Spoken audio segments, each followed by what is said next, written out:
So here we are, HJ47. We all know I do walk-arounds. We all know that I talk about why the cars are in here, but so much goes on. I wanted to start this one off and come over and see Richard and actually go through this and ask you, Richard, what was this car? What is this car going to be? What length are you going to change it, and just what's going on?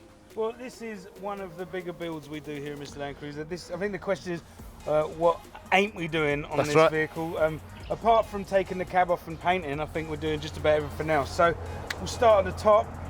Right, as you can see, there's no engine and gearbox in this. We pulled that out. This had an old 2H in it, with the biggest turbo I've ever seen strapped to the side of a 2H. And we asked the customer, mate, how long does that take to spool up? And he said it doesn't. So, you know, it had a water to air intercooler setup that didn't work. That's right, yep. The 5-speed in it was really tired. Yep. So we've pulled all that out. The 5-speed's got a full rebuild mix bin on that with a terrain tamer kit. And it's having the 12HT. We've got a donor 60 series here. So the customer's bought us a complete car and that's to use. The best way to do it, man. You're not scrabbling around for parts that weren't with the, with the kit. So yeah, no, best thing, donor 60 series over there. We can go and take what we want when we need it. So we're getting ready at the moment. So 5-speed and engine will be going together soon. But before we do that, we're pulling one of Claude's ACL's looms through. And this is just about as comprehensive as you can get. Yep. Everything is integrated into this loom. All the locker wiring, UHF wiring, aircon. Aircon has been integrated into here, so it's just all one loom. There's no overlays. So when we sell a loom, there's a questionnaire saying, do you have an overhead console, spotlights, winch, just multiple questions, so you're not tapping into it later. Right, so that that positive terminal's not getting stuff added on there. It's just all done. Money for a loom, you want it to be just one loom. Custom for your car. That's right, that's right. So other than that, we've had it's got a brand new steel roof. We've put on already, and that's been put on there with all new weather strips. All panel beaded, repainted. Yeah, we've got the weather strip in between the window surround and the cab. Yep. And the one at the rear as well. So the rear. So about all that's missing, I think we've got a piece of glass coming, and then we'll do the windows as well. That's right. And we'll probably even have that tinted while it's here. Yeah, he wants it all dark to go with the aircon that's going in it. And that's right, yeah. So he's got a full Denso kit, brand new for this. Yep, that is really cool. Yeah. I do notice this thing came in with all the mods. It came in with power steer and things going on, but you've had to rework everything. It's been mod plated for this too, hasn't it? It's been mod plated, and God knows how. Yeah. Because there was some of this stuff was definitely mess. How's your father? Yeah. Because it had 60 series power steering conversion on it, but there was no crush tube, and the spreader plate on the inside of the chassis here wasn't even welded. The shock tower? The shock towers had been oxied, not just ground out like you see nice. Like there's oxy marks everywhere along. Yeah. It's had a body lift, and you have to modify the battery tray for the 60 series, and that was all oxied. The air filter box had been welded to the guard. Yeah, nice. It was just so if you're the guy that built this, fair play for having a go, but shame on you. It shouldn't have been mod plated. This power steering conversion was dangerous, to say the least. All the column area just solid, welded. All welded. The UJ's welded. They must have had a bit of play in them, and that just. Very shocking, really. We're doing absolutely everything, and I think you mentioned, boy, it's getting lockers front, rear. This thing, he's touring, he's wheeling. So the full axle rebuilds, so swivel hubs, e-lockers front and rear. Diff kits. Diff kits, overhead console with all the controls up in there, all going in, all integrated. So So this one actually, it's got to go when we've got a deadline, because him and his dad go to Fraser Island every year, and they've given us the dates. His dad's not getting any younger, so he wants to take him in this rig. He reckons it might be his last time going to Fraser Island with the family. So it's got to be done in this rig. And so we've got our deadline. We've got our deadline, but you should definitely go inside and have a look what Max is doing, because we haven't just done all this, we're also doing full Ute car builder kit as well. And Maxie is the little genius at this. He's really all over it. So we've got aircon going in there, so it don't fight itself, doing the car builders, the tint. So he's going this far, it'd be nice, you've got your acoustics and you've got your heat. Just another one of our products, so I'll go in and have a yarn to Maxie right now.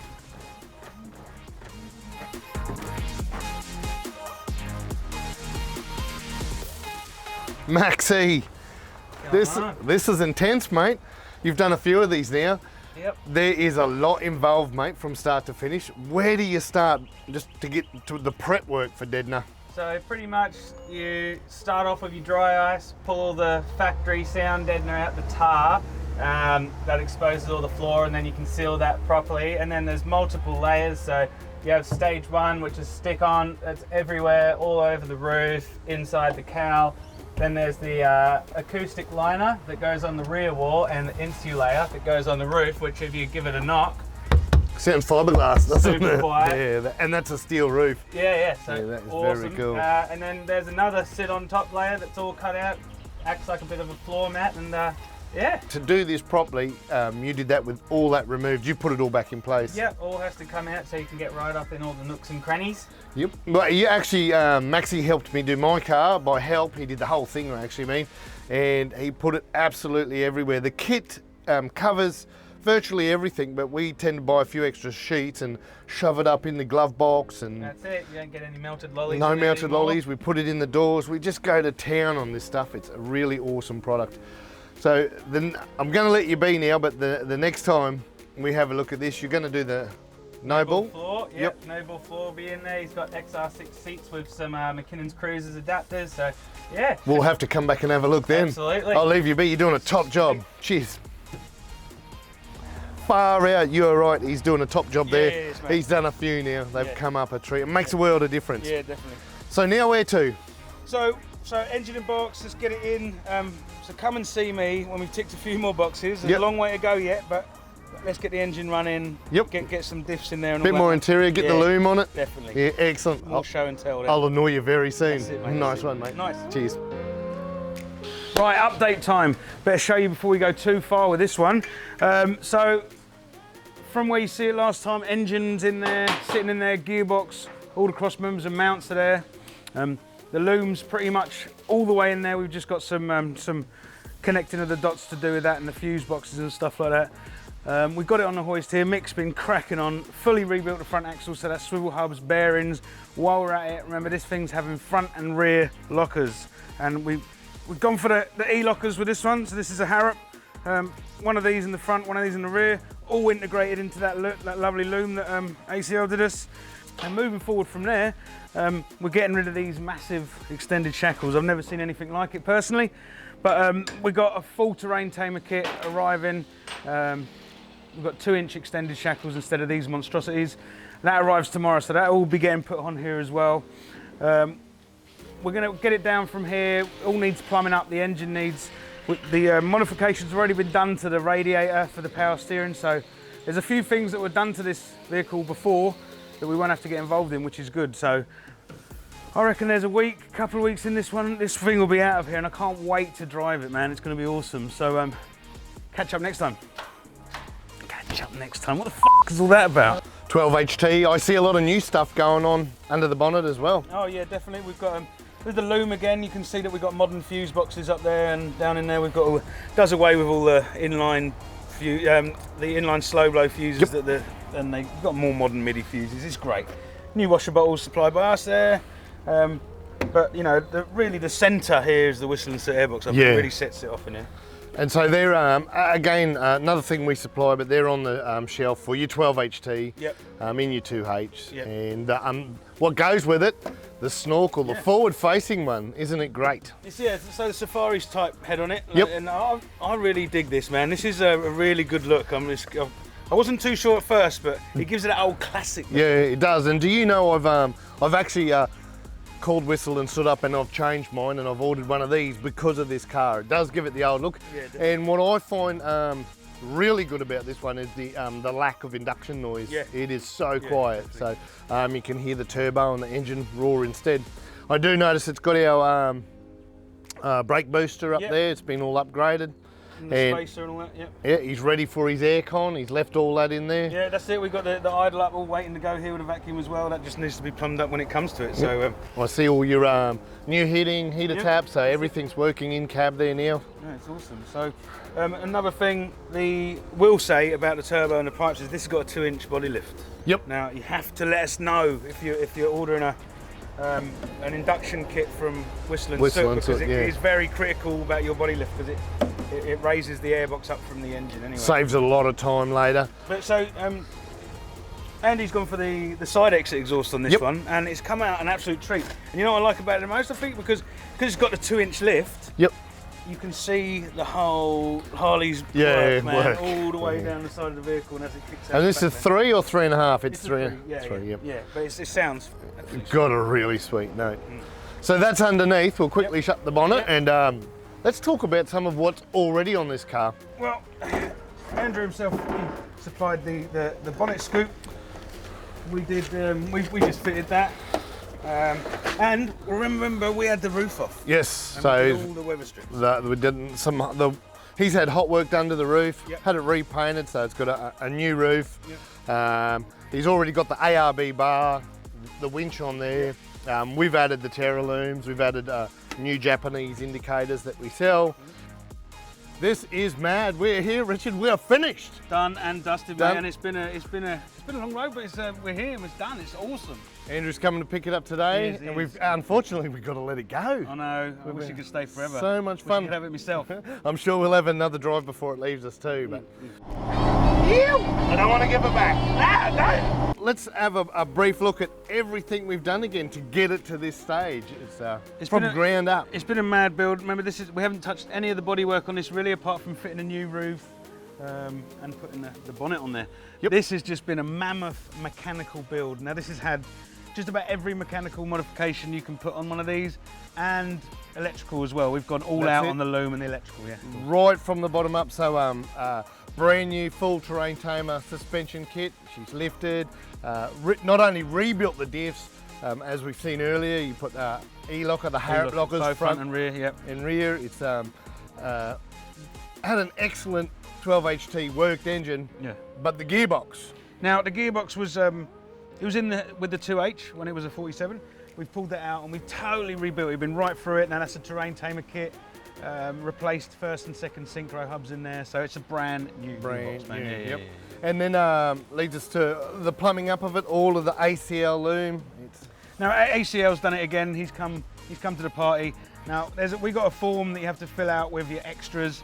You know, and this had every box ticked and extras at the bottom. So this has got some got wiring going. Yeah, when you make a loom, some of those things you're talking about, so you don't splice in later, it's got absolutely everything integrated in this one, from aircon, dual battery, spotlights, winch, rear work lights, console. It's all terminated in the right place, so there's no putting wires in later. It's just all there where you want it to be. The locker switches are up on the roof console, you know, just things like that. So yeah, you would have spent a day in the cab just wiring from the gauges, console, lights. Mate, the insides come out really well. Really, we should go and have a look. Let's have a look right now.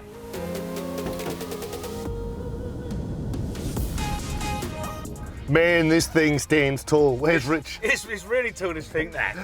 It's not that bad, but it is extended shackles, 2-inch lift, so you've got about 3 or 4 inch, and 35. So this thing has got some height on it. It really has, and that's why some people are into their cruisers will notice that these are from a 60, and the customer said he wanted some grab handles. Grab handles, either side. Pull himself up into the vehicle. So yeah. I actually, my first test drive, as I was climbing out, I sort of fell out, not expecting the ground to be so low, because mine's a bit no, it's very cool though. Smaller. It's got such a stance. It's really good. Interior, mate. From the bottom, the floors come up a treat with Maxi cutting all the holes in the Noble, and That's right. it's 3-piece, is it? Three. We've got 3 pieces. So this is the premium kit from Car Builders. Yep. Plus your Noble on top of it. And remember, we did a lot of, before we put the stage 1 down on the floor, we made sure there was no rust in the floor. We cut out a few little bits, and we prepared the surface so that, you know, if any water ingress does get in there, we won't attack it. So it's so quiet. A lot's got it. It's above my head, behind me, up the firewall. So when he does have aircon, it's going to be cool, and here it is, not just the noise. And I am sitting on these Falcon seats, which have the McKinnon's Cruisers adapters for the XR6 or the Falcon seat. seat. You can get from us now? Yep. They'll be online soon too. they make some great stuff. So we're putting it all in the shopping cart. That's right. Now these seats actually came from the 60. That was a great donor car. The donor if you car, think yeah. of how much has come off of that vehicle to be transplanted into this one, so the seats come out of the 60. They're rather comfy too. Yeah, I think it's good quality. I've sat in them before, and I guess an old seat, if the quality's not there, then it's going to be uncomfortable. There's plenty of leg room in these though. It's got it was a 47, it was a 2.8, so it's got the modern dash going on. It's all been colour coded, and I see it's Ruthie approved. Very cool. The console was with it. It was supplied by the customer. Yep. I think this is an FRP. Yeah, okay. Console that's been covered in this carpet.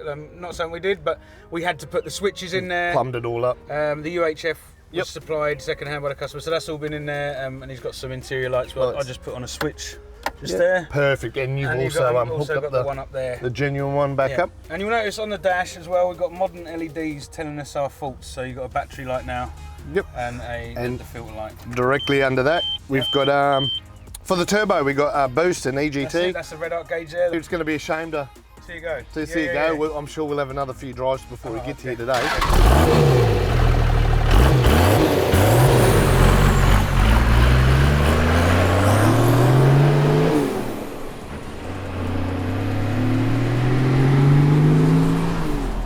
The old touchy 12HT throttle, mate. It is touchy, isn't it? But it doesn't take long when you get used to it straight away. Oh yeah, listen to that whistle. It's awesome, man. Just pulls like a steam train, man. He's got some boogie, hey. He is going to be over the moon. Oh, he's going to love it. You got to think this thing's on 35s, man. Yeah, it's running about 22 pounds. 22 pound of pressure according to the gauge. Oh. Just awesome. He must have had the pump worked and the injectors done and that, because this thing is just... Ew! I don't want to give it back. Ah, don't!